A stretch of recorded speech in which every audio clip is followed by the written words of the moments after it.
오늘은 하나님의 생명을 받아라는 제목의 말씀으로 함께 은혜를 나누고자 합니다. 지난 주간 동안에 장례식이 두 번 있었습니다. 우리 안수 집사님 어머니의 장례와 또 요양병원에 계시던 연로하신 명예권사님 한 분의 별세가 하루 사이로 있었습니다. 그리고 오늘 오전 지금부터 한 3시간 전에 또 후배 목사님의 전화를 받았는데 저희 교회가 전에 장의자도 지원해서 개척교회를 이렇게 세울 때 도움을 드렸던 후배 목사님이 어머니가 돌아가셔서 저에게 장례를 부탁한다는 전화를 또 오늘 하셨습니다. 인간의 모든 것은 생명과 연결되어 있습니다. 결국은 생명입니다. 살아있기 때문에 고민도 하고 또 숨쉬고 있어서 갈등도 하고 고통도 당합니다.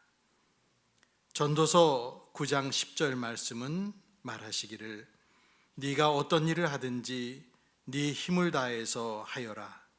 네가 들어갈 무덤 속에는 일도 계획도 지식도 지혜도 없다 하셨습니다. 천하보다 소중한 것이 인간의 생명입니다. 그리고 기독교는 생명에 관한 종교입니다. 17세기 스코틀랜드에 젊은 목회자 한 분이 계셨는데 28살의 짧은 생애를 살고 돌아가신 헨리 스쿠걸 목사님은 짧은 생애를 살았지만 이후 기독교 부흥운동과 영적 각성운동에 영향을 미친 사람이었습니다. 헨리 스쿠걸 목사님의 참된 신앙에 대한 그 글들이 여기저기에 퍼지기 시작하면서 나 같은 죄인 살리신이라는 찬송을 지은 존 뉴턴 목사님도 그 글에 영향을 받고 또한 18세기 영국의 요한 웨슬레와 찰스 웨슬리 형제에게도 그리고 그의 어머니 수제노 웨슬리에게도 영향을 끼쳤습니다. 더불어 영국과 미국 부흥운동에 영향을 미친 조지 휘필드 같은 목사님도 그의 글에 깊은 감명을 받았습니다.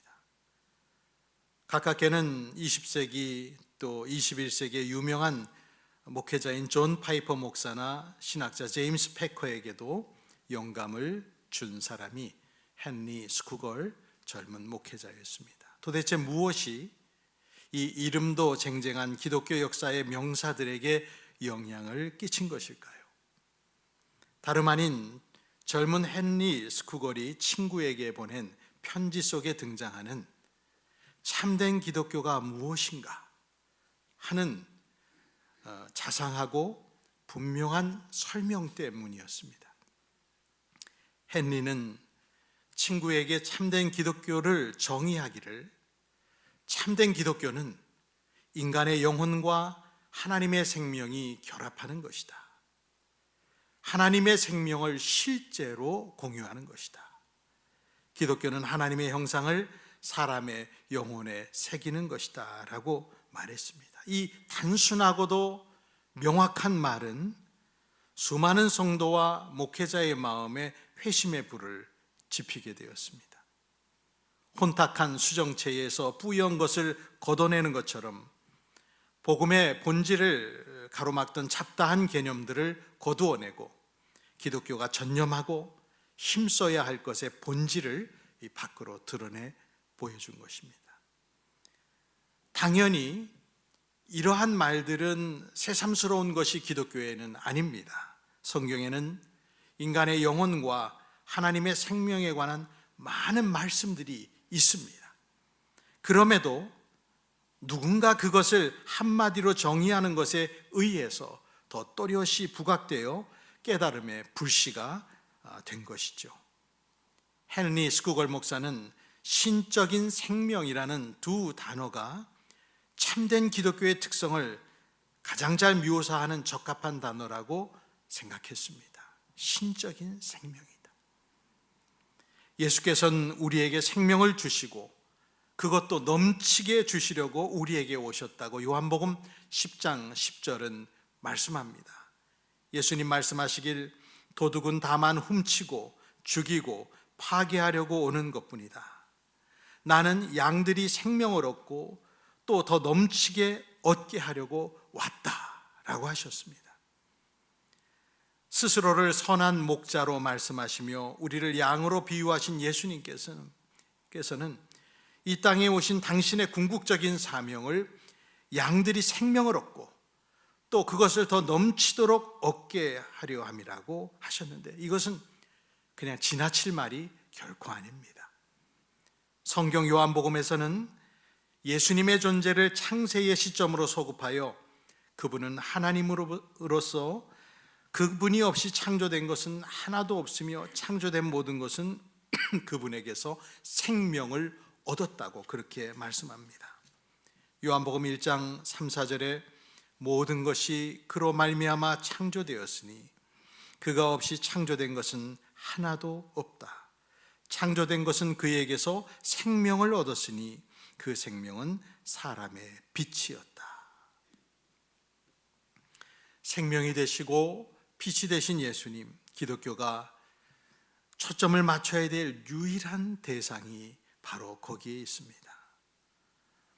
혹시나 이곳에 계신 성도님들의 신앙생활이 너무 많은 개념들과 주변부에 있는 그 지식들 혹은 어떤 무슨 주의 때문에 혼란해지고 방황하고 있거나 갈피를 잡고 있지 못하다면은 350여 년 전 인물인 헨리 스쿠걸 목사의 이 참된 기독교에 대한 정의와 신앙의 본질에 대한 정의를 여러분 마음속에 잘 기억하고 그걸 음미해 보십시오. 신앙생활의 정립에 큰 유익이 있을 것을 저는 확신합니다. 참된 기독교는 인간의 영혼과 하나님의 생명이 결합하는 것이다. 하나님의 생명을 실제로 공유하는 것이다. 기독교는 하나님의 형상을 사람의 영혼에 새기는 것이다. 그렇다면 이 자리에 계신 세례받고 주님을 받아들인 여러분에게는 생명이 있는 것입니다. 여기에는 여러분 모두는 생명이 있는 자입니다. 사도 요한은 요한복음뿐만 아니라 요한일서 편지에서도 주님께서 주신 생명을 명확하게 말했습니다. 요한일서 5장 11절로 13절을 보면 앞을 보고 같이 읽겠습니다. 그 증언은 이것이니 곧 하나님이 우리에게 영원한 생명을 주셨다는 것과 바로 이 생명은 그 아들 안에 있다는 것입니다. 그 아들을 모시고 있는 사람은 생명을 가지고 있고 하나님의 아들을 모시고 있지 않은 사람은 생명을 가지고 있지 않습니다. 나는 하나님의 아들의 이름을 믿는 사람들인 여러분에게 이 글을 씁니다. 그것은 여러분이 영원한 생명을 가지고 있다는 것을 알게 하려는 것입니다. 아멘. 믿음 생활이란 생명이신 하나님의 아들 예수 그리스도를 우리 안에 모시는 일입니다. 이 말을 꼭 기억하십시오. 아들을 모시고 있는 사람은 생명을 가지고 있고 아들을 모시고 있지 않은 사람은 육체는 움직이고 있을지는 모르지만은 참된 생명은 없는 사람입니다. 그래서 성경은 죄로 인하여 죽은 상태라고 에베소 2장 1절에 말씀했습니다. 생명이신 예수님을 여러분 각자의 마음에 모시기를 바랍니다. 그것이 기독교고 그것이 신자고 그것이 신앙입니다. 이것을 벗어나는 것은 신앙이 아닙니다. 그냥 가벼운 마음으로 교회당을 한번 들러본 사람들은 오늘 제 말에 부담을 느껴서 당분간 교회 오는 거를 아마 발길을 끊을지도 모르겠습니다. 어느 날 예수님께 다가와 영원한 생명의 길을, 생명 얻는 길을 물었지만은 그의 우상인 제산을 나눠주고 나를 따르라는 예수님 말씀에 근심하여 주님 앞을 떠난 한 부유한 지도자 같이 교회를 멀리할지 모릅니다.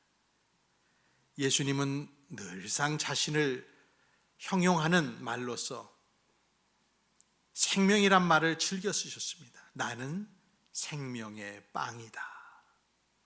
나는 생명의 빛이다. 마르다에게는 나는 부활이요 생명이다 하셨고 제자들에게는 나는 길이요 진리요 생명이라 하셨습니다.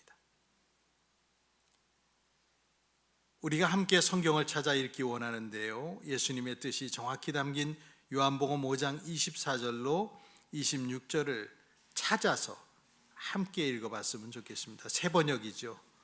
옛날 번역을 읽으셔도 상관이 없겠습니다. 앞으로 제가 예배 시간에 종종 성경 구절을 찾아서 읽는 시간을 좀 가지려 한다고 지난 수요 기도회 시간에 말씀드린 적이 있습니다. 그것은 오래전부터 교회가 하던 방식입니다. 설교 시간은 목사 혼자만의 시간이 아닌 함께 말씀을 찾아가는 시간인데 우리가 그동안 너무 많이 잊은 것 같습니다. 카메라가 나오고 프로젝터가 나오고 또 이런 여러 현대 문물이 나오면서 우리가 편리함을 최고의 가치로 여기면서 성경을 화면에 자막에 비추는 것으로서 우리의 노력을 대신하고 했던 시간이 지나치게 많은 것 같습니다. 그 결과 우리들 가운데 성경 문맹자가 생기기 시작해서 성경을 도무지 찾지 못하고 이 성경이 구약에 있는지 신약에 있는지도 구분하지 못하고 성경을 한 번도 보지 않는 신자들이 점점 생기기 시작했습니다. 성경을 찾는 행동이 분명 편리함에는 역행하겠지만은 교회 안에서 성경책을 넘기는 소리만큼 좋은 소리는 없습니다. 여러분 스마트폰에 성경 앱을 넘기는 소리여도 괜찮습니다. 요한복음 5장 24절에서 26절을 우리 같이 읽도록 합니다. 시작. 너에게 말한다. 내 말을 듣고 또 나를 보내신 분을 믿는 사람은 영원한 생명을 가지고 있고 심판을 받지 않는다. 그는 죽음에서 생명으로 옮겨갔다. 내가 진정으로 너희에게 말한다. 죽은 사람들이 하나님의 아들의 음성을 들을 때가 오는데 지금이 바로 그때이다. 그리고 그것은 아버지께서 자기 속에 생명을 가지고 계신 것 같이 아들에게도 생명을 주셔서 그 속에 생명을 가지게 하여 주셨기 때문이다. 아멘. 여러분들이 주님의 말씀을 열린 마음으로 믿으시는 특별한 은총이 있으시기를 축복합니다. 내가 진정으로 너희에게 말한다. 내 말을 듣고 또 나를 보내신 분을 믿는 사람은 영원한 생명을 가지고 있고 심판을 받지 않는다. 그는 죽음에서 생명으로 옮겨갔다. 이것이 기독교의 복음입니다. 인류를 향한 기쁜 소식입니다. 주께서는 생명을 가지고 이 땅에 오셨습니다. 기독교는 생명입니다. 기독교의 모든 것이 생명의 이야기입니다. 예배도 생명의 이야기, 기도도 생명의 이야기, 전도도 선교도 선행도 생명의 이야기, 생명의 공유입니다. 양들로 생명을 얻게 하고 더 넘치게 얻게 하시려고 오신 그 예수님을 우리가 놓치게 된다면 우리 신자들 앞에 놓여 있는 앞으로의 종교 생활은 끝없이 지루한 종교 생활이 펼쳐질 것이고 떠날 수가 없을 것입니다. 여러분 중에 믿음 생활이 지루하거나 회의적이 되었거나 거반 무신론자와 방불한 수준의 마음으로 전락한 분이 있다면 여러분의 종교적인 행위의 꺼풀을 벗겨내시기 바랍니다. 그것이 여러분이 아닙니다. 그것이 여러분의 신앙 자체가 아닙니다. 흉내낸다고 생명을 가질 수 없습니다. 사랑을 흉내낸다고 기쁨이 생기지 않습니다. 흙으로 지어진 아담에게 하나님의 생명력이 들어갔을 때 비로소 인간이 된 것처럼 죽어버린 아담의 후손인 우리에게 예수님으로 말미암은 생명의 공유가 있을 때 그것이 기독교의 젖줄이 되고 빛이 되는 것입니다. 생명은 다른 말로 하면 능력입니다. 살아 숨쉬는 것은 능력입니다. 죽은 정승보다 산 개가 낫다는 것은 살아있는 능력 때문입니다. 우상이 힘을 쓰지 못하는 이유도 죽어 있기 때문이죠. 그래서 우상은 아무 능력이 없습니다. 시편 115편 말씀대로 우상은 입이 있어도 말을 못하고, 눈이 있어도 보지 못하고, 귀가 있어도 듣지 못하며, 코가 있어도 냄새를 맡지 못하며, 손이 있어도 만지지 못하고, 발이 있어도 걷지 못하며, 목구멍이 있어도 작은 소리조차 내지 못한다 하셨습니다. 우상을 만드는 자들과 그것을 의지하는 자들은 다 똑같이 그렇게 되리라고 하나님은 말씀하셨습니다. 우상에겐 생명의 능력이 없습니다. 여러분, 지금 저와 여러분이 지금 하고 있는 이 믿음 생활은 실제적인 하나님의 생명의 공유의 활동입니다. 하나님의 생명을 받아 살고 있는 일입니다. 그러므로 신자가 사는 그 매일의 순간순간을 통해서 우리가 힘써야 될 것은 하나님의 생명을 받는 일에 여러분은 힘쓰셔야 됩니다.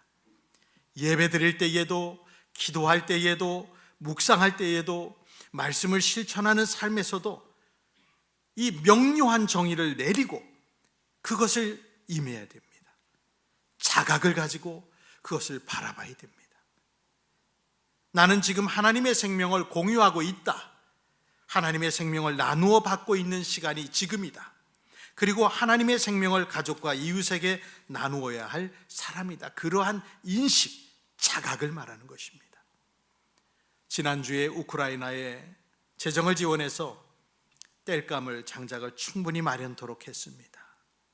장작이 타면서 내주는 그 열기가 가난하고 어려운 사람들을 따스하게 아마 덮여줄 것입니다. 그것은 물리적인 에너지의 흐름입니다. 그처럼 우주를 생성하고 만든 분이 주신 그 생명력이 피조물인 우리들에게 지금도 전가되고 있습니다. 이 예배도 마찬가지입니다. 우리는 그분이 없다면 도무지 생명력을 찾을 수 없습니다. 생명은 지속적인 것이죠. 화분과 꽃꽂이의 꽃이 다른 점은 생명의 지속성 때문입니다. 꽃을 꺾어서 꼽아놓은 꽃장식은 이내 시들어 버리지요. 여러분들 각자의 신앙이 어떤 감정적인 체험을 하고 또 좋은 일을 행하는 가운데, 선행을 하는 가운데 있다 해도 진정한 생명에서 유래하지 않는 행동들은 곧 열정도 식고 선한 일, 내 의지, 이런 것들이 급속히 사그라듭니다. 물론 여러분이 영적으로 침체되는 때도 있을 겁니다. 시험을 만나 야곱처럼 씨름을 할 때도 있습니다. 하지만 그런 순간조차도 하나님의 생명은 꺼지는 법이 절대 없습니다. 생명을 주시는 하나님의 자비로운 손길 때문입니다. 로마서 8장 26절은 말씀하죠. 이와 같이 성령께서도 우리의 약함을 도와주십니다. 우리는 어떻게 기도해야 할지도 알지 못하지만 성령께서 친히 이루다 말할 수 없는 탄식으로 우리를 대신하여 간구하여 주십니다. 이제 여러분들의 각자의 믿음 생활은 생명이라고 하는 마음속에 심긴 내적인 능력으로부터 이제 말미암을 것입니다. 여러분 외부에 있는 그 무엇에 의해 여러분의 신앙은 강요되지 않고 강요로 되지도 않습니다. 사도 바울께서 주님을 위해 인생을 드리고 헌신한 것은 그의 바깥에 있는 어떤 것이 그를 위협하거나 하도록 만들어서 된 것이 아닙니다. 갈라디아서 2장 20절에 사도는 이렇게 말합니다. 나는 그리스도와 함께 십자가에 못 박혔습니다. 이제 살고 있는 것은 내가 아닙니다. 그리스도께서 내 안에 살고 계십니다. 내가 지금 육신 안에서 살고 있는 삶은 나를 사랑하셔서 나를 위하여 자기 몸을 내주신 하나님의 아들을 믿는 믿음 안에서 살아가는 것입니다. 그리스도 예수께서 바울 안에 살아계시며 거기로부터 생명이 나오고 능력이 나오고 헌신이 나왔습니다. 제가 우리 교회를 출석하는 여러분들에게 신앙을 강요하려는 의지로 충만하면 충만할수록 여러분 가운데 많은 위선자들이 생겨나기 시작할 것입니다. 여러분 안에 있는 생명이 여러분을 인도하고 사랑하도록 가르치고 기도하게 해야 하는 것입니다. 지시받고 명령받고 양심의 가책으로 움직이는 율법의 삶이 아니라는 뜻입니다. 이것은 새 생명을 얻은 자로서 너무너무 자연스러운 일입니다. 요한일서 3장 9절에서 10절 전반절에 성경은 이렇게 말씀합니다. 하나님에게서 난 사람은 누구나 죄를 짓지 않습니다. 하나님의 씨가 그 사람 속에 있기 때문입니다. 그는 죄를 지을 수 없습니다. 그가 하나님에게서 났기 때문입니다. 하나님의 자녀와 악마의 자녀가 여기에서 환히 드러납니다.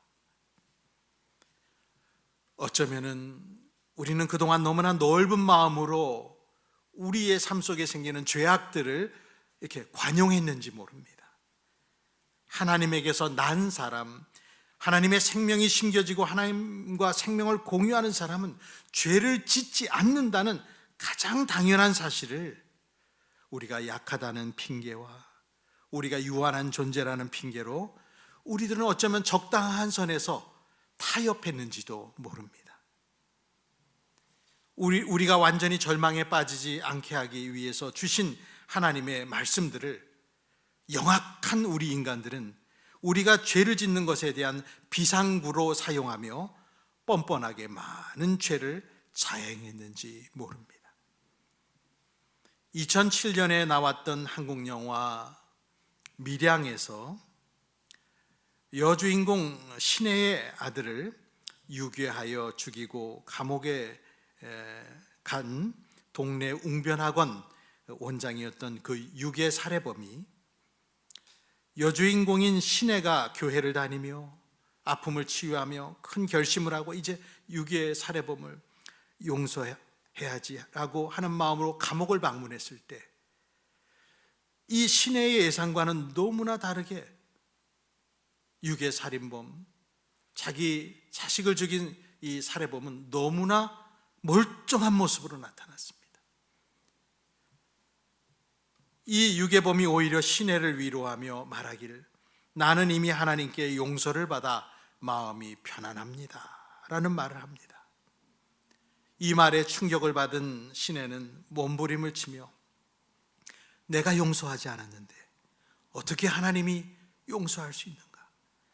이미 용서받았다는 사람을 나는 용서하고 싶어도 나는 용서할 수가 없네 라고 이후에 그의 집을 방문하여 신방 예배를 드리는 신방대원들 앞에서 그는 소리치며 외칩니다. 하나님의 용서를 자기 마음대로 선언하고 자기가 고통을 안겨준 사람들을 더 큰 절망에 빠뜨리는 악한 행동을 무감각하게 할 수 있는 것은 그가 악마의 자녀이기 때문입니다. 여러분, 이것은 하나님의 생명을 지닌 신자의 모습은 아닐 것입니다. 여러분, 각자의 믿음 생활이 생명이라는 마음속에 심긴 내적인 능력으로부터 나오도록 힘써야 합니다. 하나님과 생명을 공유하는 신자는 하나님의 품성처럼 선하고 올바른 것을 사모하게 되어 있습니다. 저는 악한 성도라는 것은 있을 수 없다고 봅니다. 악한 하나님이 있을 수 없는 것처럼 그분의 품성을 받은 성도가 악한 성도가 존재할 수 있다? 저는 불가능하다고 봅니다. 하나님의 생명이 그 안에 없는 사람들은 너무 당연한 말이지만 아직 그리스도의 생명을 받아들이지 않은 사람들입니다. 요한복음 5장 39절 40절에 예수님 말씀하시기를 너희가 성경을 연구하는 것은 영원한 생명이 그 안에 있다고 생각하기 때문이다. 성경은 나에 대하여 증언하고 있다. 그런데 너희는 생명을 얻으러 나에게 오려고 하지 않는다 하셨습니다. 그리고 이어지는 말씀에서 주님은 우리의 마음을 꿰뚫어 보시고 찌르시는데 요한복음 5장 42절로 44절에 보면 너희에게 하나님을 사랑하는 마음이 없는 것도 나는 알고 있다. 내가 내 아버지의 이름으로 왔는데 너희는 나를 영접하지 않는다. 그러나 다른 이가 자기 이름으로 오면 너희는 그를 영접할 것이다. 너희는 서로 영광을 주고받으면서 오직 한 분이신 하나님께서 주시는 영광은 구하지 않으니 어떻게 믿을 수 있겠느냐. 그냥 우리들끼리 서로 영광을 주고받고 다른 이름으로 온 엉뚱한 것을 섬기며 서로에게 영광을 돌리는 우리들이 어찌 하나님의 생명을 받아들여 믿을 수 있겠느냐 반문하신 것이죠. 성도 여러분, 주님을 여러분의 생명과 빛으로 받아들이십시오. 그것이 기독교며 그것이 예수 믿는 신앙입니다. 참된 기독교는 인간의 영혼과 하나님의 생명이 결합하는 것입니다. 하나님의 생명을 실제로 공유하는 것입니다. 기독교는 하나님의 형상을 사람의 영혼에 새기고 있는 것입니다. 지금도 여전히 세상은 하나님의 생명에서 떠나 있다라고 에베소 4장 18절은 말합니다. 무지와 마음의 완고함으로 지각이 어두워지고 하나님의 생명에서 떠나 있습니다. 생명을 얻으러 죽게 가고 있지 않습니다. 기독교는 곧 생명이신 그리스도십니다. 예수님이 인간의 몸을 입고 오신 하나님이 아니라면 우리가 믿는 기독교는 붕괴해버립니다. 유일한 차별성이 사라지기 때문이죠. 우리에게 남는 것은 아름다운 사상과 고상한 윤리를 믿는 그저 그런 보통 종교일 뿐일 것입니다. 믿지 않는 사람들은 그리스도를 통해 주시는 하나님의 생명 대신에 그냥 세상의 생명력을 따라 먹고 마시고 즐거워하고 싸우고 자연적인 생명에 지나지 않는 모습으로 하나님께로부터 온 신적인 생명이 그 부재한 속에서 그냥 신앙의 외양을 따라하기에 급급합니다. 실제로 영적인 생명을 지니지 않은 채로 사람은 얼마든지 지닌 것처럼 평생도 살 수 있습니다.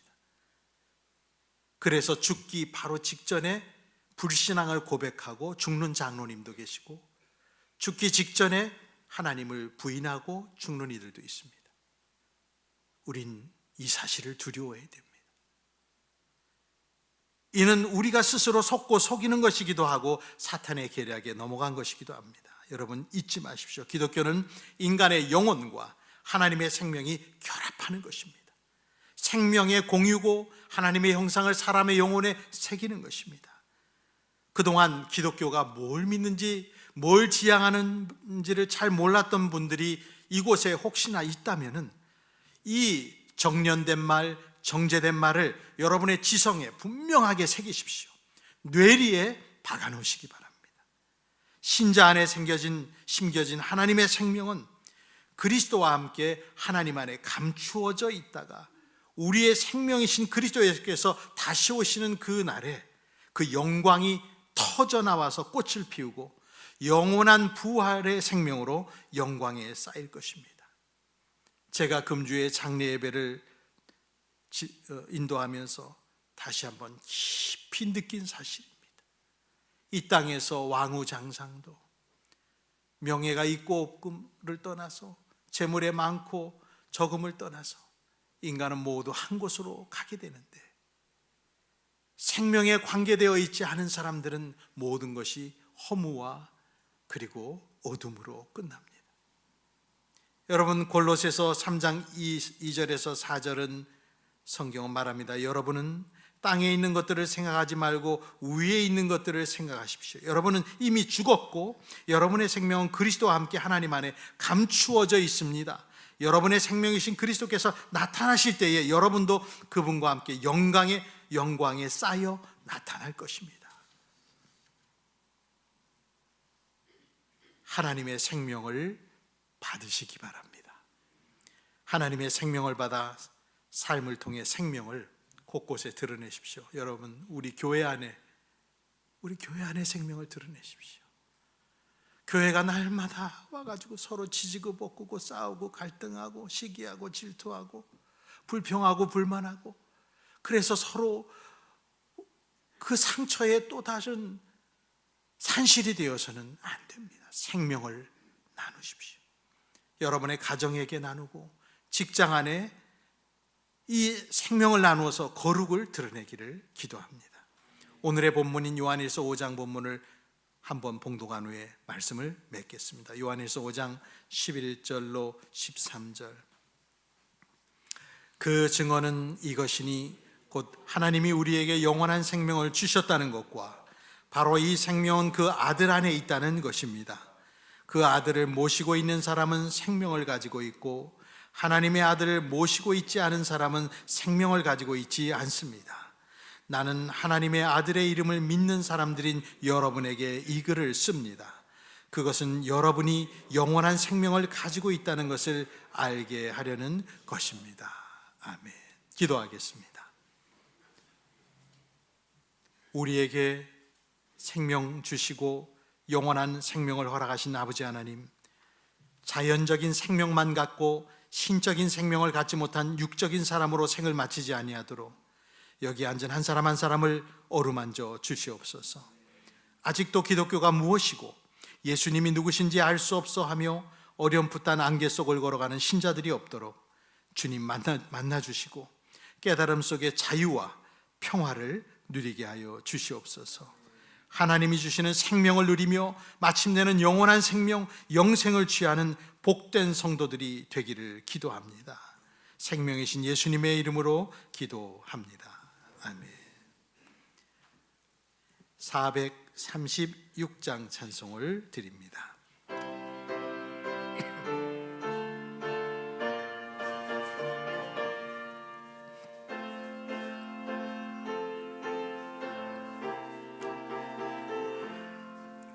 나 이제 주님의 새 생명 얻은 몸, 옛것은 지나고 새 사람이로다.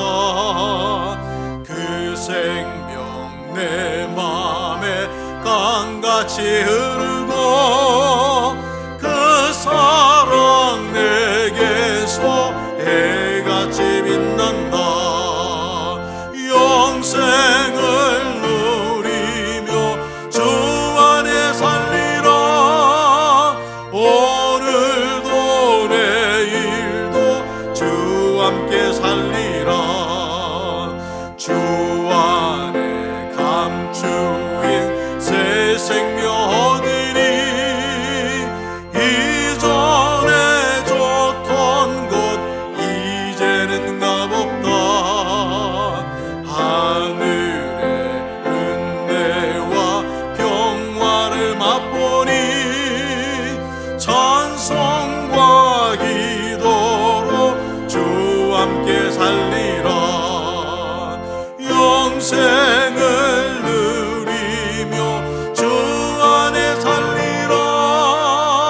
오늘도 내일도 주 함께 살리라. 산천도 초목도 새 것이 되었고 죄인도 원수도 친구로 변한다. 새 생명 얻은 자 영생을 누리니 주님을 모심마 새 하늘이로다.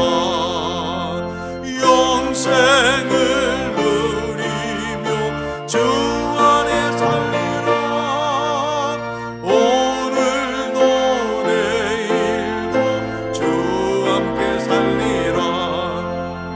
주 따라가는 길 험하고 멀어도 찬송을 부르며 뒤따라가리라.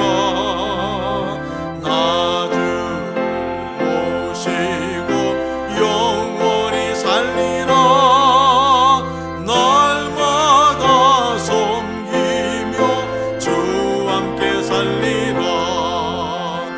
영생을 누리며 주 안에 살리라. 오늘도 내일도 주 함께 살리라. 이제는 영생이신 우리 주 예수 그리스도의 은혜와 하나님 아버지의 놀라우신 사랑과 성령님의 은총 감동이 오늘도 하나님의 생명을 받아 그 생명을 세상에 나누고 살며 매 순간을 하나님의 생명을 받는 시간으로 만들고 살기를 원하고 돌아가는 성도들 위해, 가정들 위해, 그리고 마음속에 근심과 염려가 있는 이들 위해 영원토록 함께 있을지어다. 아멘.